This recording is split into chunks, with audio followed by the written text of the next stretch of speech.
Magandang araw po, welcome po sa aking channel, Noob9 TV. Patalasasan po, meron po ba kayong mga properties na napapabayaan or non-performing assets? Plan nyo ibenta, pero wala kayong oras sa pagbenta nito. Kung ito'y pagkakatiwala nyo po sa amin, tawag lang po kayo sa aking numero, usap po tayo, gawin ko po ng video for free. Yes, libre po, wala po kayong babayaran. Tutulungan pa namin kayong mabenta ang inyong property. Kami na po bala sa marketing, sa boosting or paid ads. Even sa tripping, hindi na po kayo mapapagod sa pag-entertain ng mga buyers. Kami na po bala sa lahat. Tawag lang po kayo. Nandito po tayo ngayon sa Batulao Art Escapes. Isang exclusive subdivision na meron pong amenities gaya ng clubhouse, swimming pool, parks and playgrounds, at basketball court. Napakatahimik po ng lugar, sariwang hangin, at malamig po ang klima. Malayo na rin po ito sa 14 kilometers danger zone ng Taal Volcano. Kung seguridad naman po pag-uusapan, meron pong 24 hours security. At ito po'y along the highway. Kaya accessible din po ito ng public transportation. At ito po'y income generating. Once na ipasok nyo po sa Airbnb. Kasi po yung mga ibang unit dito ay nasa Airbnb na rin. Yan po, tunghen nyo po itong very relaxing na kapaligiran. Napakaganda po, napakalinis, at maaliwalas. Ito po yung tinutukoy ko kanina na basketball court.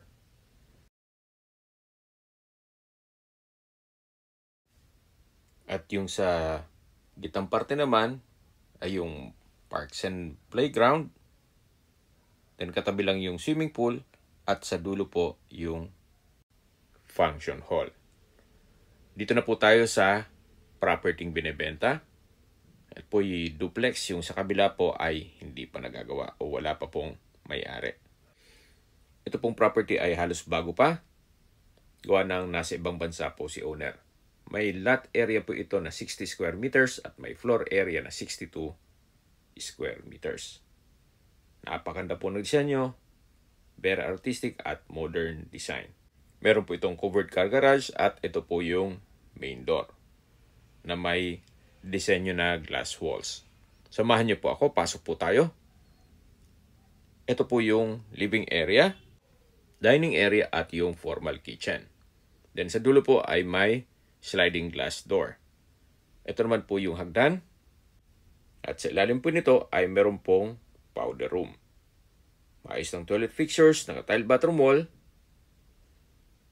Yan po'y halos bago pa at hindi naman nagagamit ni owner. Kaya po nang sabi ko sa inyo kanina, nasa ibang bansa po sila. So mula po dito, yan po yung kitchen countertop, may range hood, may stainless sink with faucet, at kitchen cabinet. Ito pong napwestohan ko ay yung dining area. Check po natin itong likod ng bahay kung saan pwede nyo po itong lagyan ng service area at dirty kitchen. At may bakod na po sa likod yung property line. So ito naman po yung hagdan. Samahan nyo po ako. Akyat po tayo. Nandito na po tayo sa hallway. So ito po yung naka-tile flooring. Then yan po yung common toilet and bath. At ito naman po yung unang kwarto. Malaki naman po ang espasyo nito. At napaganda po ng design itong glass window and wall. Meron na po itong window type aircon. Pulido ang pagkapintura ng ceiling at wall.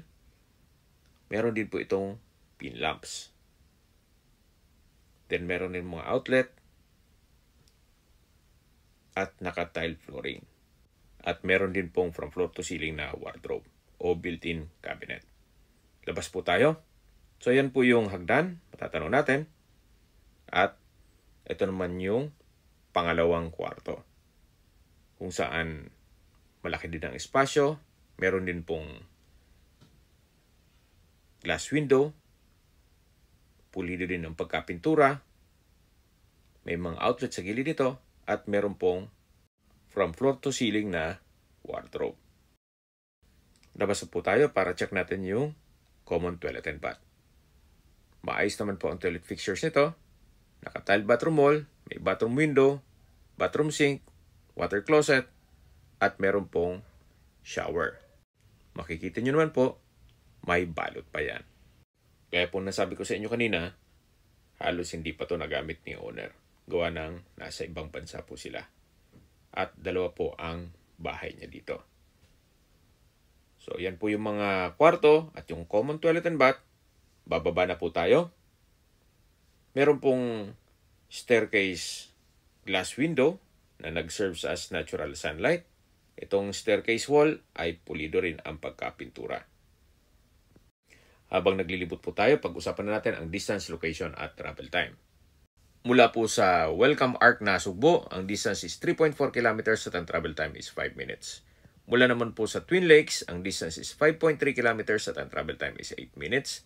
Mula naman po sa mga beach resort sa Nasugbu, Batangas, ang distance is 28.7 kilometers at ang travel time is 35 minutes. Nandun na rin po ang bayan mismo ng Nasugbu, public market, groceries, convenience store, remittance center, banks, schools, church, at hospital. Yan po yung lagi kong binabanggit sa inyo na dapat yung i-consider sa paghanap ng property, yung meron pong malapit na hospital. Hindi ko naman po sinasabing sakitin kayo, yan naman po ay for emergency purpose lang naman. At mula naman po sa Tagaytay Rotonda, ang distance is 18.6 kilometers at ang travel time is 50 minutes. Sa Tagaytay Rotonda po ay kumpleto na rin gaya ng hotels, restaurants, banks, schools, church at hospital. So meron pong mga malapit na hospital sa area. At mula naman po sa Manila o sa airport, ang distance is 74.1 kilometers at ang travel time is 2 hours and 32 minutes. Nandito po ulit tayo sa loob ng bahay at ito po yung setback kung saan meron po kayong mga improvements na pwedeng gawin dito. At yan naman po yung upper part ng likod ng bahay. So mula po dito sa likod, meron rin pong mga outlet na nakaabang. At dito po sa gilid ay meron din pong setback. At yan po naman yung side view. Then meron pong 1 meter setback dito. So ayan po yung property binebenta. Ito po yung pre-owned. At binebenta po ito sa halagang 5.5 million pesos. Kung may mga katanungan po kayo, tawag lang po kayo sa aking numero.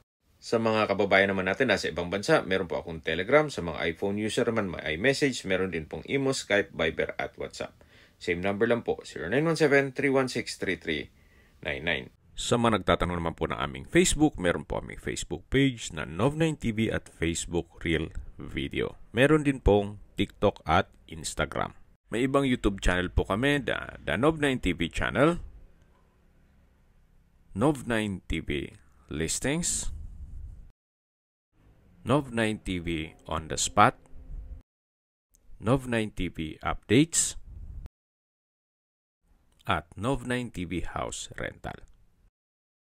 Sana po naibigyan nyo ang video presentation. Paki-like and subscribe na lang po sa aking channel para ma-update din po kayo sa aking future listings. Kung sakali po hanap nyo yung mas malaking sukat ng lupa, meron din po kami ibang listings na pwede nyong pagpilian. Huwag po kayong mag-atubiling tumawag sa amin. Then, let us know your budget para malaman namin kung anong property pwede naming ilog sa inyo. Sa lahat pong viewers, subscriber at nagtiwala po sa amin, salamat po sa suporta. Ingat po kayo lagi at yung pamilya. Maraming salamat po.